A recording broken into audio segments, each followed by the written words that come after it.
Hello everyone, welcome you all to this new video. So from this video onwards, we are discussing with the concepts of module 5. So this is the final module of the subject. Till now we have covered all the four modules of this subject, where in the first three modules we have discussed with some of the important logic circuits which are essential for you guys to know. And in the previous module, module 4, we have seen with the introduction to Verilog part, the basic Verilog module structure, the syntax, and one important kind of Verilog description, that is Verilog data flow description. In that, we have seen with some of the examples of logic circuit how to analyze them and how to write the Verilog codes for them. Okay. So in this module, we are going to be discussing with two more Verilog descriptions which are important. One is called as Verilog behavioral description, and another one is Verilog structural description. Okay. So these are the things these are the topics which are available in this module. It's a very short module. I'm going to be doing around 4 to 5 videos from this module very easily. Okay. So without wasting much time, let us start with the first concept of this module related to behavioral description. Okay. So first thing, this is one kind of Verilog description where the logic circuits are used, and it performs some set of rules, and the code is written in such a way. Okay. Firstly, let us see what you mean by behavioral description.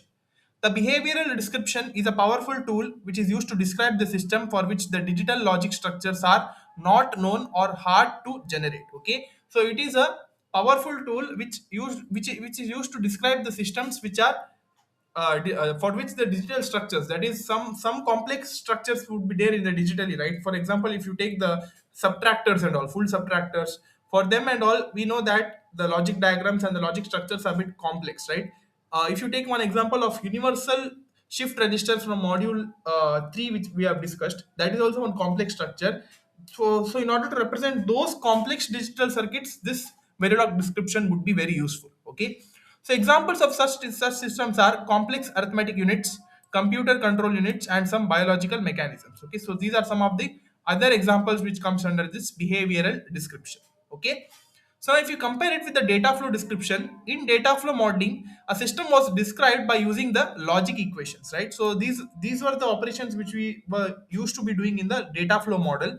But if you compare it with the data flow in behavioral modeling, a system is described by showing how the outputs behave according to the change in inputs. Okay, so how the outputs behave according to change in inputs, it means that the inputs won't be stable, it would be changing with respect to the change in delay or change in time. Okay, for different instances of propagation delay or time generated, the inputs would be changed at the random manner, and how that output would be dependent on the change in input, that is going to be tracked by the behavioral description. Okay, in this style of description modeling, it is not necessary to know the logic diagram of the system, but we must know the behavior of the outputs in some response to the changes in inputs. Okay, so this is the main thing which you need to be focusing on this description, that is you need to be checking the outputs behavior with respect to the change in inputs. So this is all about the introduction part of this behavioral description. Now, the primary mechanisms which is used for behavioral modeling in Verilog are as follows. Okay, firstly, you need to be knowing the initial statement. What do you mean by initial statement? An initial statement executes only once. It begins its execution at the start of the simulation, which is at time zero. The syntax of the initial system is given as follows. So you see here, this is the syntax given here. Initial, then timing control. It means that for what amount of time the program is to be run, that you need to be filling in that way. Then the procedural statements. The procedural statements involves these statements here. You see here, these are some of the procedural statements. First is the continuous statement. Then we are having conditional statement, case statement, loop statement, wait statement, and sequential statement. Okay, so these are the procedural statements which are followed in this behavioral description. Okay, which in this module mainly we are focusing on, one is conditional statements, case statements, and loop statements. Okay, other statements, wait statement and sequential blocks are not used they are not used frequently. So these are the frequently used statements, that is one is conditional, case, loop, and sometimes continuous. Okay, so mainly these three statements we are going to be focusing in this module. Okay, so this is one example through which the execution is done, so it's not required. Now let us get to the another kind of behavioral description statement, that is called as always statement.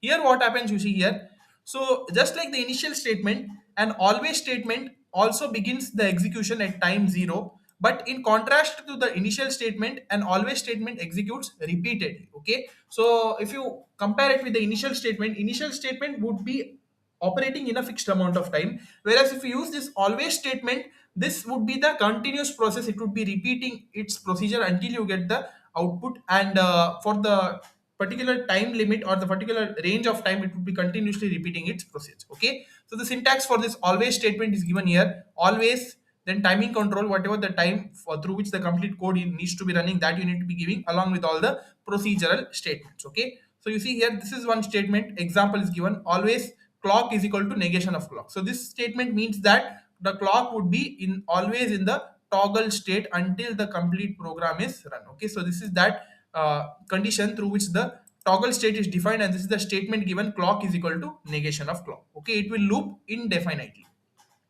So yeah, in the above example, the always statement has one procedural statement, that is clock equal to negation of clock. Since always statement executes repeatedly and there is no timing control, the statement, this whatever the statement is there, clock equal to negation of clock, will loop indefinitely. Therefore, an always statement must have a timing control, a delay, or an event. Okay, so for that you need to be always having a timing control in order to stop the repeated process. So that's why you see here, this is altered and given as always hash 5. This indicates that hash 5 is the time limit through which this operates. Okay, for this many time, for this range of time, this would be operating. After that it would be stopping. Okay, so you see here, this always statement upon execution produces a waveform with a period of 10 time minutes. Okay, yeah. So now let's get to the basic structure of this Verilog behavioral description.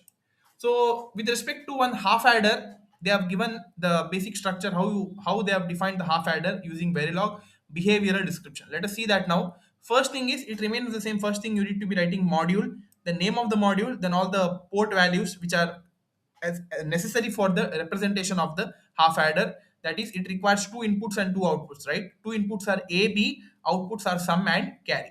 After that, again, inputs, you need to be defining the inputs a comma b, output sum carry. Then here the behavioral description occurs. Firstly, you need to be assigning the register values, that is whatever the outputs are there, you need to be putting storing them in some register. So that's why they have used the keyword here reg, which stands for register sum comma carry. Whatever the output values you get, that you need to be storing in the register. Okay, so you see here, since sum and carry are outputs and they are written inside always, they should be declared as reg, or else it will result in syntax error. So that's why we need to be keeping that in the reg, because we are using the always statements under the behavioral description. Now you see here, we are using always at a comma b. That means that always at inputs, you need to be beginning now, begin it in the sense we are trying to be running the code, right? So that's why for some time interval, the sum and carry output should be running, and with respect to that, inputs are getting varied. You see here, begin hash 10,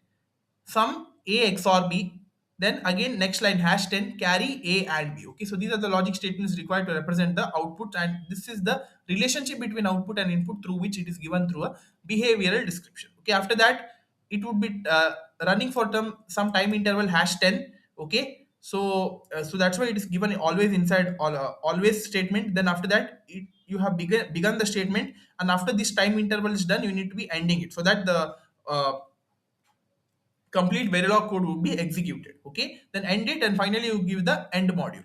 So these are the two statements given under this always, and always at a comma b means that always at change in inputs you would be getting this condition. Otherwise, this a b would not be functioning in this condition. So that's why always is a declaration which is very important, and the outputs are always stored in sum and carry.